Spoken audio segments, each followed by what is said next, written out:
إن الحمد لله نحمده ونستعينه ونستغفره ونعوذ بالله من شرور أنفسنا ومن سيئات أعمالنا من يهده الله فلا مضل له ومن يضلل فلا هادي له أشهد أن لا إله إلا الله وأشهد أن محمدا عبده ورسوله لا نبي بعده فقال تعالى في كتابه العزيز أعوذ بالله من الشيطان الرجيم واعتصموا بحبل الله جميعا ولا تفرقوا واذكروا نعمة الله عليكم إذ كنتم أعداء فألف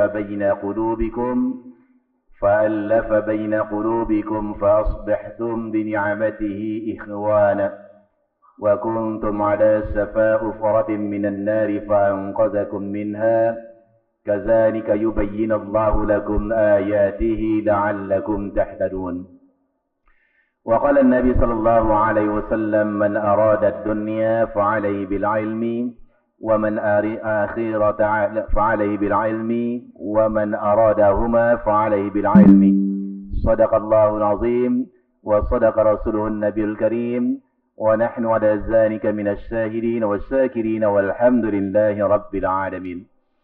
Sama-sama yang kita hormati, kita muliakan Bapak Ketua Masjid Nurul Iman Al-Baik, yaitu sahabat saya Ustadz Indri Zamar SAG, segenap jajaran kepengurusan, para alim ulama, tokoh agama, tokoh masyarakat cerdik pandai tuah dalam negeri, tuan-tuan guru saya, abang-abang saya, dan bapak-bapak, ibu-ibu, para jamaah masjid yang dirahmati dan dimuliakan Allah Subhanahu wa ta'ala.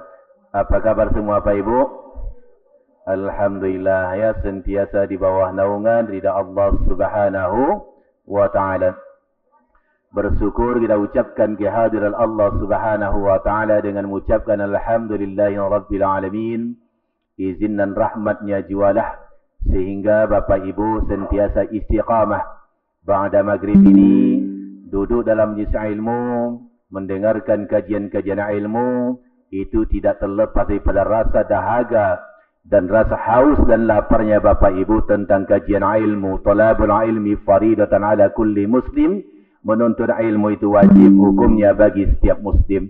Mudah-mudahan dengan duduknya kita pada majlis ilmu ba'da maghrib ini sentiasa tercurahkan rahmat dan barakah Allah Subhanahu wa ta'ala ke atas kita semua. Amin ya rabbal.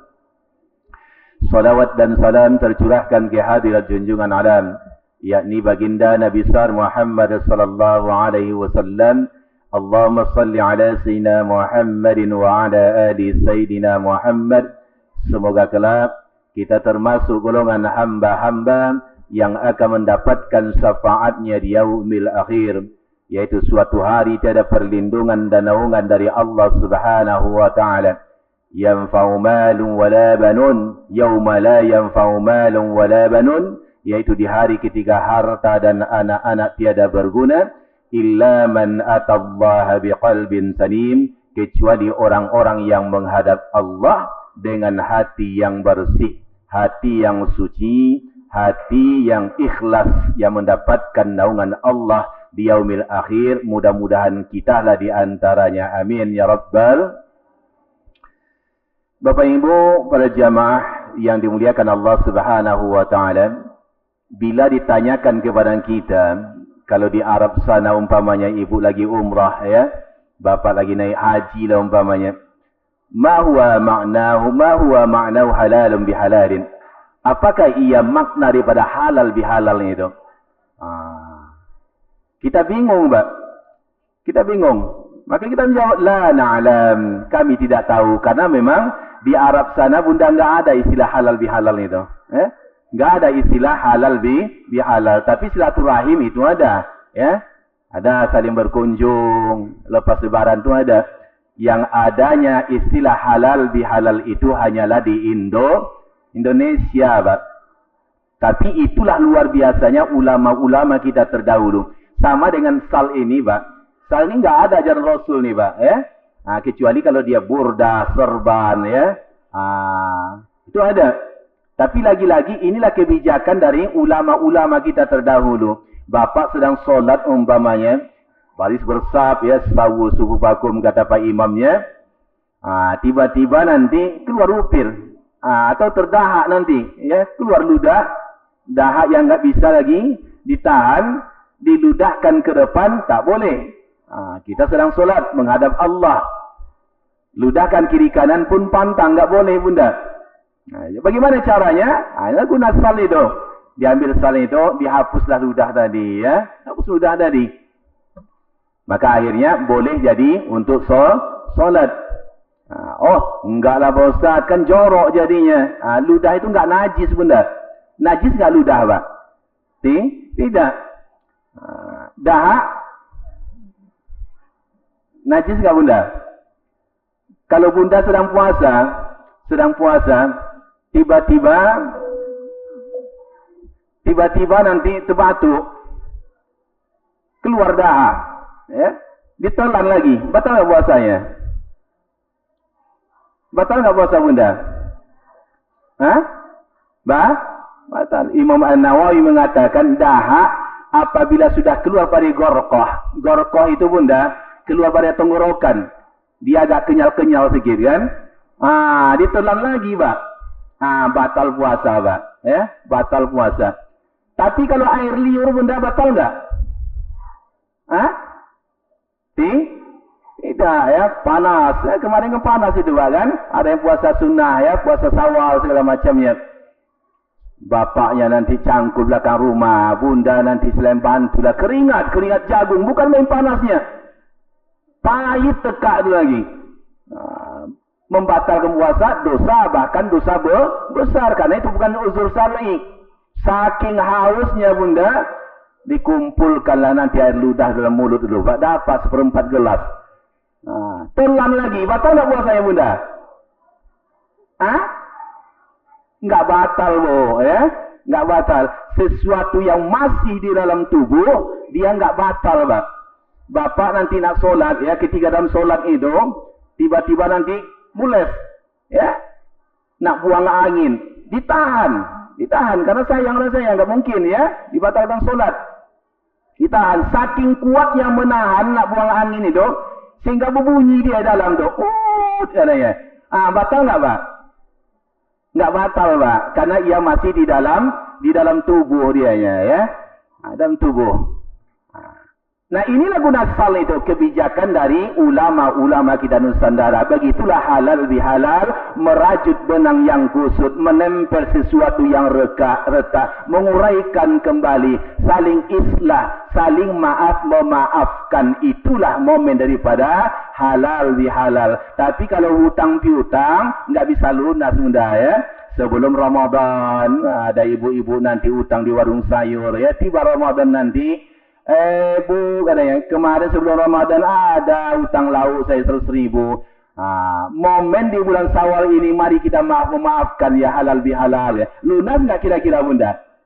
Tidak. Utang benda harus dibayar dengan benda. Yang bisa dimaafkan itu apabila kita umpamanya pernah sedikit menggibah dia, menggunjing dia, mohon maaf kita dengan sungguh-sungguh. Bagaimana dengan sungguh-sungguhnya? Genggam Pak erat-erat tangan itu Pak. Ini kadang-kadang nggak ada juga kawan saya, kawan saya itu ustaz lagi. Kalau dia bersalaman itu sekadar nempel saja ujungnya, nempel saja. Dalam ilmu tasawuf itu sebutkan zahir menunjukkan yang batin katanya. Bagaimana zahir kita, begitulah batin kita. Kalau sudah menempel saja salamnya, berarti nggak ikhlas dia itu. Atau mungkin dia nggak paham makna daripada bersalaman itu. Jadi genggam erat-erat kalau kita bersalaman, tentunya pula perempuan dengan perempuan, laki-laki dengan laki-laki. Nah Bapak Ibu yang dimuliakan Allah Subhanahu wa taala, itulah salah satu daripada makna halal bihalal. Yang tema daripada halal bihalal pada malam hari ini yang diberikan oleh pengurus masjid kepada saya, yakni masjid tanpa anak-anak akan sepi.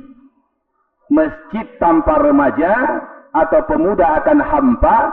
dan masjid tanpa orang tua akan gelap gulita. Memang benar ya. Ini pas sekali sudah kan. Sedangkan dipahami sini, dipahami sudah tema ini sudah cukup sudah ceramah kita Pak ya. Nah, enggak perlu lagi sebenarnya kan. Sudah digodok semua sama Ustaz Indri Zumar sebenarnya ini. Apa kata Allah dalam Al-Quranul Karim? Zaharul fasadu fil barri wal bahri bima kasabat aydin nas. Telah terjadi kerusakan di darat dan di laut akibat ulah tangan manusia.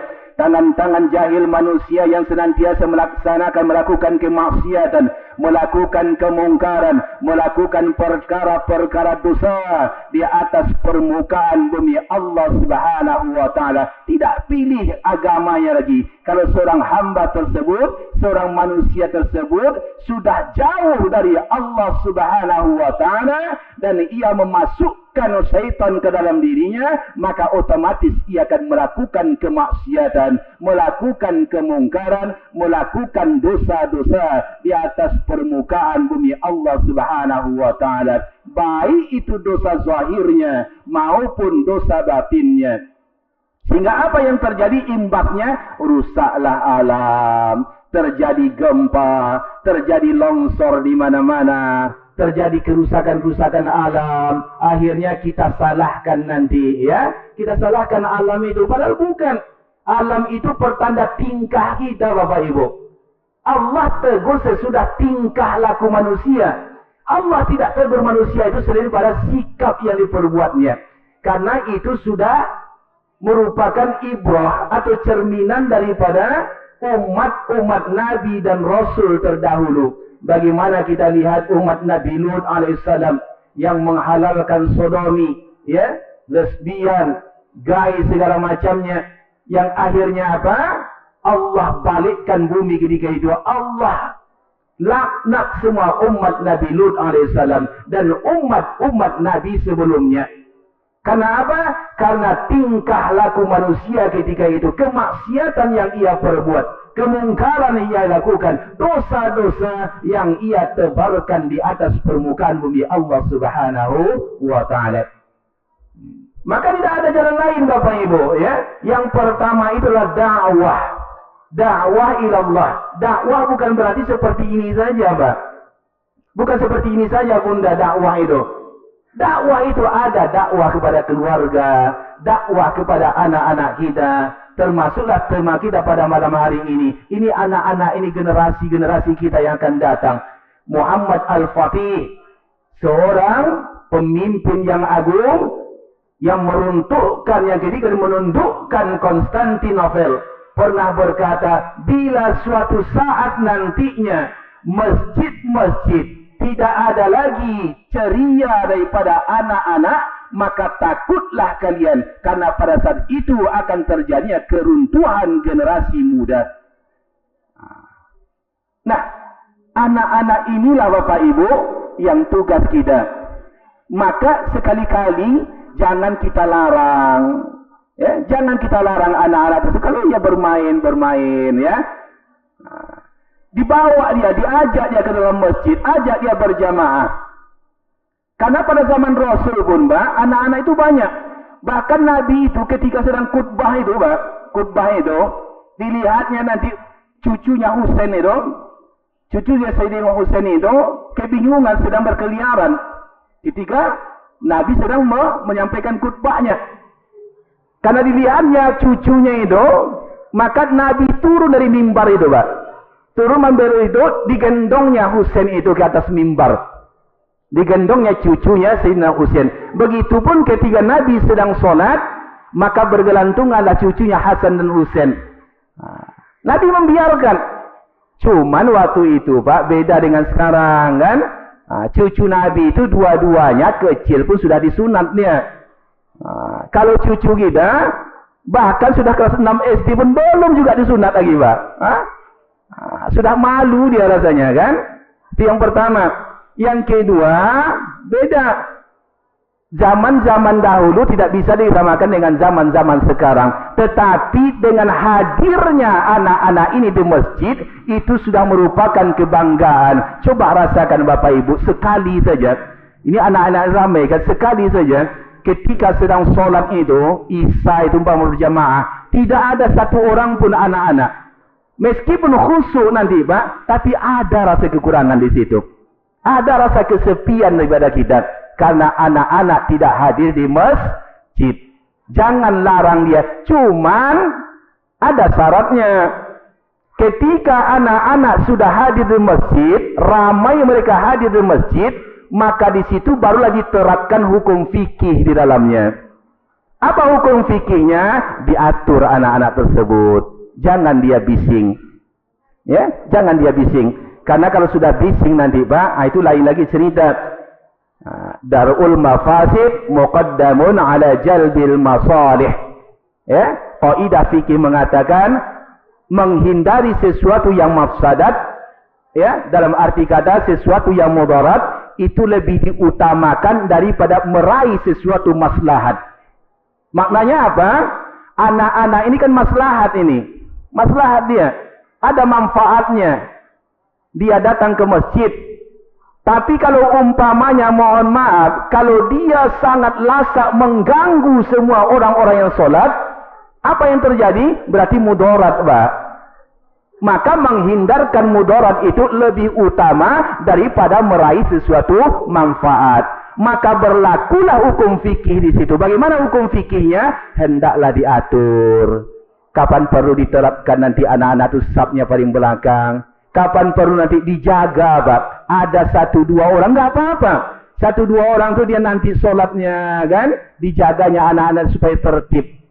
Ya? Karena yang bapak-bapaknya ingin sholat dengan tertib, ingin mencapai khusyuk. Kalau terganggu dengan bisingnya anak-anak segala macamnya, ada anak yang belum memayis pula lagi. Ya? Memayis itu apa? Kalau kita larang nanti, kita diejeknya, Pak. Jangan-jangan kata kita, jangan kata kita. Dia gitu juga, jangan-jangan katanya pula, kan? Itu belum memayis itu. Yang kedua nanti, kalau belum sunat dia, Pak, berarti dia nanti putus sapnya itu, Pak. Ya, ada 2 kategori dalam fikih mazhab Syafi'i yang memutuskan sap itu. Yang pertama, anak yang belum khitan. Yang kedua, anak yang belum sempurna wudunya. Tetapi masalah yang kedua, belum sempurna wudunya, ulama mengatakan kita berprasangka baik terhadap wudunya. Tapi yang jelas, diatur sapnya. Yang kedua, bagaimana fikihnya? Hendaklah bapaknya ikut, kan? Ini kadang-kadang enggak, Pak. Anaknya disuruh ke masjid, dia enggak datang. Bapaknya enggak datang. Padahal ada di rumah, kan? Ketika pengurus nanti umpama menerapkan disiplin, tersinggung dia.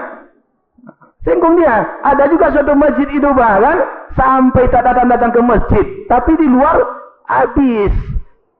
Korban pengurus, di gibahnya terus, di fitnahnya terus. Ada juga.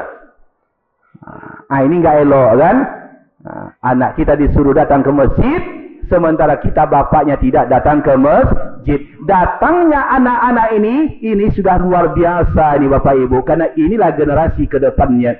Baginda Rasul mengatakan, Innal Islam bada'a ghariban summa sayaudu ghariban kama bada'.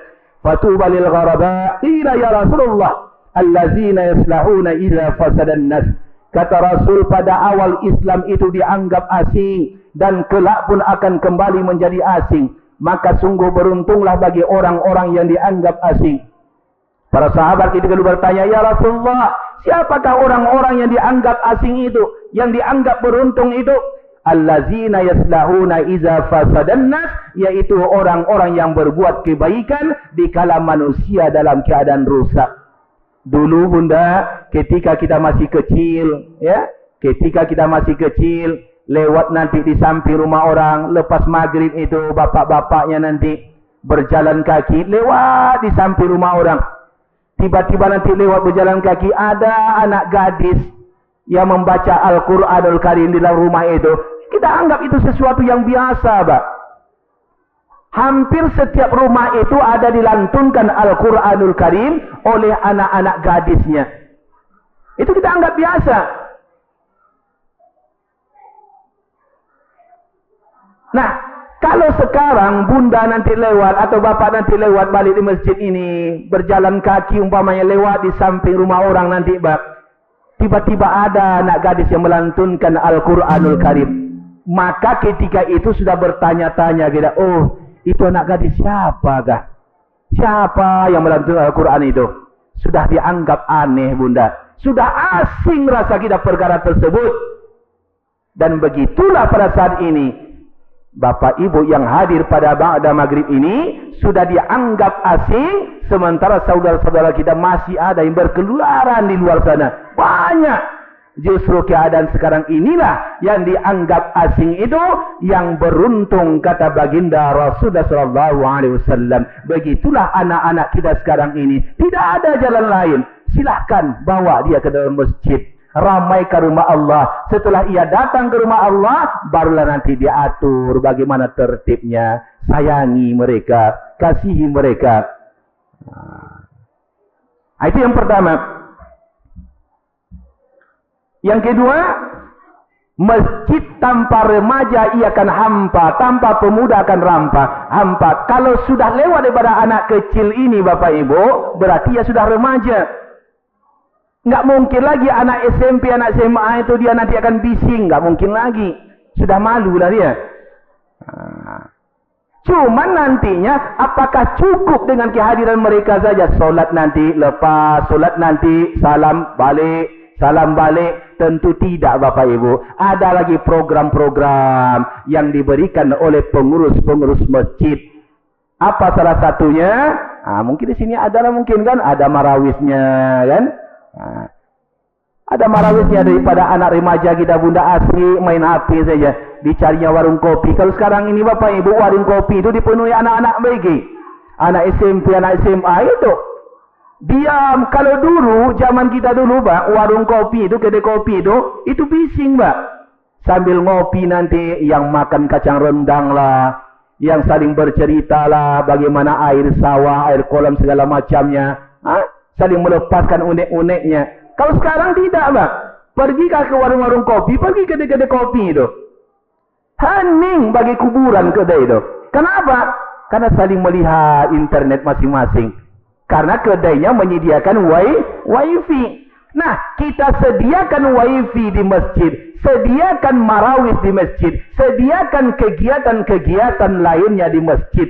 Betahlah anak-anak remaja kita, betahlah pemuda-pemuda kita, dan itu nilai plus bagi masjid yang ada di tengah kampung, ada di tengah perumahan kita. Nah, itu yang kedua. Yang terakhir, yang ketiga, masjid tanpa orang tua akan gelap gulita. Sudah jelas, ya. Karena kita perlu orang tua sebagai rujukan kita. Orang tua yang mengayomi kita. Dalam sebuah hadis qudsi, Allah berkata pada malaikat, "Hai Jibril," kata Allah Subhanahu wa taala, "saking geramnya aku, saking kesalnya aku melihat penduduk bumi ini," kata Allah, "ingin rasanya aku cabak-cabak, ingin hancurkan, ingin bolak-balik seluruh penduduk bumi ini," kata Allah.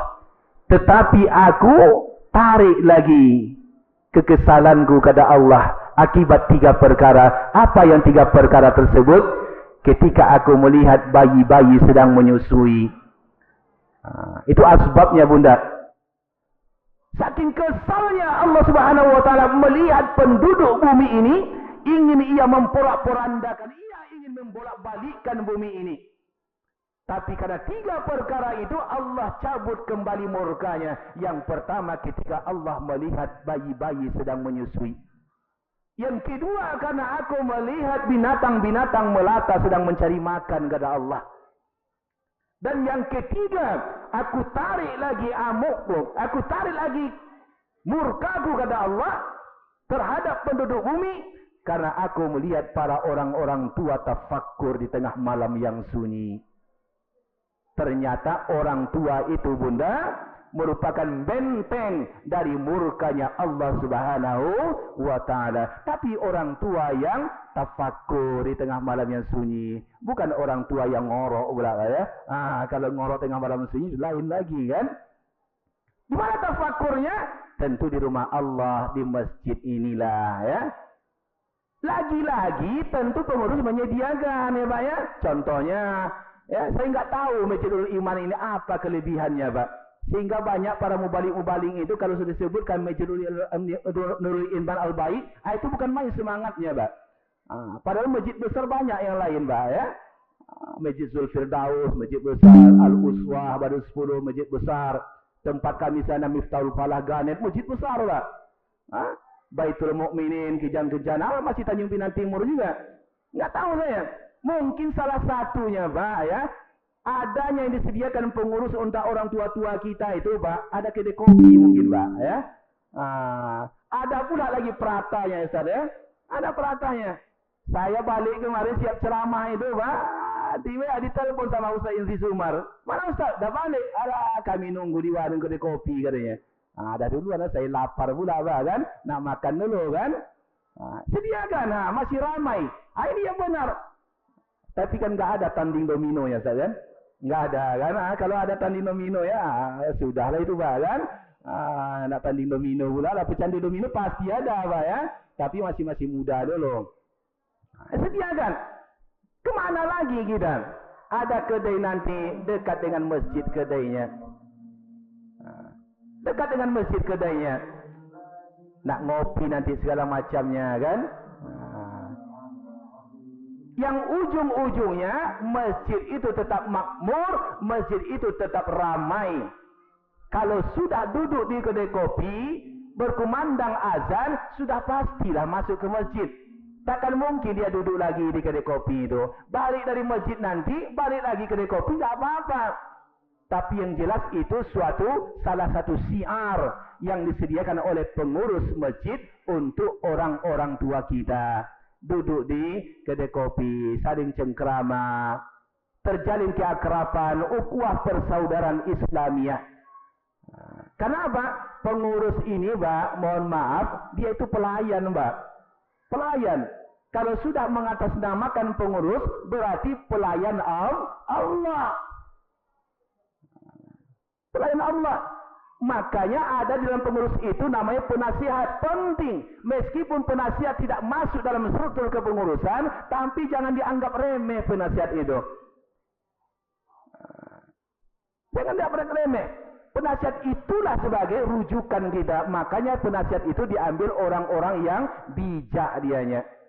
Kadang-kadang ada suatu masjid, Pak. Saya tekankan juga di masjid saya itu, Pak. Karena saya penasihat juga, kan. Saya tekankan juga. Seperti anak-anak ini bising, kan. Saya kasih ide, saya kasih masukan. Kalau hari Jumat itu yang bising itu, coba diturunkan nanti guru TPQ yang perempuan itu 2 orang. 2 orang. Turunkan untuk menertibkan anak-anak itu. Ada yang dengar, alhamdulillah. Maka setiap Jumat tidak bising lagi, Pak. Cuman maghrib ini yang paling bising. Luar biasa, Pak. Kalau datang ke masjid kami, bising luar biasa, Pak, sedang sholat itu. Itu saya hantam juga, saya kasih masukan. Yang pertama saya kasih masukan, cobalah ditertibkan. Dikasih nanti sotrafinya. Apa contohnya? Kalau anak-anak ini, dia kan nanti lepas maghrib, dia ngaji lagi, Pak. Ngaji di gedung TPQ itu yang dekat dengan masjid kami. Nanti anak-anak yang bandel, yang nakal itu nanti sesudah maghrib itu nanti ketika dia ngaji di TPQ ditandain oleh gurunya. Dikasih nanti hukuman-hukuman yang ringan tentunya, kan? Bukan berarti pakai beloti pula, Pak, kan? Bukan pakai beloti pula. Dikasih hukuman terapi bagi anak-anak tersebut. Oh, ini yang bandel, antar nanti disuruh berdiri di depan kelasnya. Pokoknya adalah efek jera kepada anak-anak tersebut. Mau tidak mau harus ada peran daripada guru-guru TPQ dan TPA-nya. Nggak bisa tidak, Bunda. Ya, nggak bisa tidak. Terus saya kasih saran bagi anak-anak yang nakal ini juga, kumpulkan orang tuanya nanti, bikin musyawarah nanti, diundang bapaknya. Diundang bapaknya masing-masing, di situ jelaskan. Kalau dapat, Pak, iringilah anak-anaknya nanti ke masjid. Andai umpamanya tidak bisa juga, kalau anak bapak yang nakal, yang sangat bandel itu, kami dari pengurus nanti negurnya, mohon jangan tersinggung pula. Kan itu, kan? Kita nggak tahu, Pak, hati manusia ini, Pak, kan? Di luarnya kadang-kadang elok, di dalamnya bisa menyimpan dendam dia, kan? Berat tugas pengurus ini, Bapak Ibu. Beda yang namanya pengurus masjid dengan mengurus suatu pemerintahan, beda. Beda.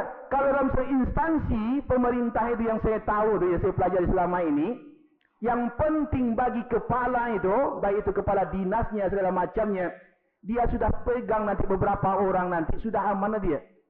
Dipegangnya nanti bendaharanya, mulai aman dia kan? Pegang yang di sekretarisnya, pegang di kepala bidangnya berapa orang, atau kepala TU-nya sudah aman dia. Yang staf-staf ini dianggap receh saja sudah aman dia, Pak. Itu kalau kepala suatu instansi. Kepala suatu organisasi begitu juga. Begitu juga. Diambil yang nanti sekretarisnya, diambilnya bendaharanya nanti, kan? Diambilnya wakil ketuanya. 4 orang saja mengurus suatu organisasi sudah aman juga, Pak. Dia nggak pusing-pusing lagi dia.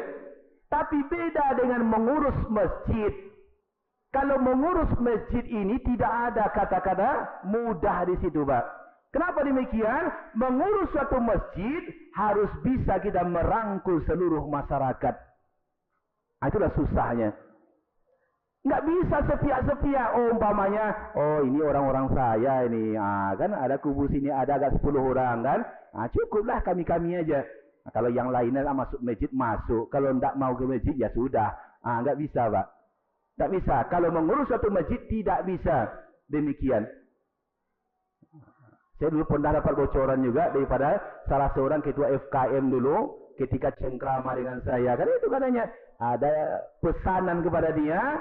Yang penting nanti, engkau itu bisa pegang nanti bendahara, pegang sekretaris, pegang nanti pembinanya sudah katanya. Amanlah itu. Katanya. Sementara anggota mau balik ratusan orang banyaknya, Pak. Kalau dalam organisasi ormas mungkin bisa, tapi kalau dalam suatu masjid itu tidak bisa diterapkan, Bapak Ibu. Harus merangkul secara keseluruhannya. Ada nanti yang merajuk sikit, enggak datang ke masjid. Mulai dirangkul lagi dia, dibujuk lagi dia. Kehilangan satu orang jamaah masjid merupakan kerugian terbesar bagi kita. Beda halnya masjid ini dengan masjid perumahan, Mbak. Ini perumahan tidak, Pak ya? Perumahan juga, tapi kampung. Cuma luar biasanya ini dekat antar lintas. Antar lintas, otomatis dia ramai. Kalau masjid-masjid perumahan-perumahan itu, Bapak Ibu, satu orang saja nanti yang biasanya hadir berjamaah, tiba-tiba 2 hari, 3 hari dah hadir, itu sudah mulai bingung, Pak. Sudah mulai kehilangan, mana Bapak itu ya? Udah 3 hari nggak hadir di masjid. Itu yang kedua. Yang ketiga, beratnya daripada tanggung jawab pengurus masjid. Terkadang ada suatu masjid itu, Bapak Ibu, orang yang datang sholat itu sangat ada rasa takutnya, Pak. Seolah-olah dia tamu asing, Pak. Itu nampak betul di masjid-masjid perumahan, Pak. Saya rasakan itu. Saya orang yang pertama hadir dalam masjid itu, ya, baik itu subuh, maghrib, segala macamnya. Saya orang pertama, itu saya rasakan ada nanti orang-orang yang baru, entah dia ke rumah keluarganya di perumahan itu. Masuk dari masjid itu, Pak, dibacanya doa nanti Allah maftah li abwaaba rahmati. Masuk dia, Pak. Dia itu menepi-nepi, Pak. Pinggir dia, Pak. Ada rasa malu, rasa segannya, rasa takutnya. Nah, tugas daripada pengurus masjid bagaimana orang itu senyaman-nyamannya. Bagaimana orang muslim itu merasa bahwasanya masjid ini adalah milik orang muslim. Nah, itulah beratnya tugas pada pengurus itu. Dan alhamdulillah masjid ini itu tercapai sudah, alhamdulillah. Tapi ada beberapa masjid demikian, termasuk masjid kami, ya. Kadang-kadang ada histori, Pak. Ada historis masa lalu pada masjid itu, ya. Ada suatu masjid juga kadang-kadang dulunya bertikai antara pengurus satu dengan pengurus yang lain, ya. Akhirnya terbawa-bawa lah, segan jadinya, malu jadinya, kasihan kita masjid, ya. Bagaimanapun merajuknya kita, Pak, bagaimana mendongkolnya kita terhadap pengurus masjid, maka berlakukanlah pepatah orang tua-tua, kalau benci sama nyamuk, janganlah kelambu dibakar, kan ya. Kalau kesal sama pengurus, jangan pula masjid yang ditinggalkan. Tetap berjamaah di masjid. Biarlah pengurus. Yang penting jangan saling berantem itu saja. Kalau saling tak enak hati itu sedikit-sedikit itu biasa Bapak Ibu. Ya, sendok sama garpu itu takkan dia diam kalau sering diadu, berbunyi dia. Kerontang dia sudah. Yang di sasarannya adalah nasi dalam piring itu. Begitupun kita manusia ini. Nah itulah gunanya halal bihalal. Mudah-mudahan terwujudlah dalam 3 perkara yang disampaikan oleh Bapak Ketua kita tadi. Bahwasanya masjid tanpa anak-anak akan sepi. Masjid tanpa remaja dan pemuda akan hampa. Maka solusinya berikan nanti kegiatan pada remaja-remaja dan pemuda tersebut. Masjid tanpa orang tua akan gelap gulita. Maka pandai kita menarik hati para orang tua kita. Pandai kita minta pituah pada orang tua kita. Karena bagaimanapun orang tua itu lebih banyak makan asam garam ketimbang kita yang muda-muda ini. Sudah pasti sifat bijak ada padanya.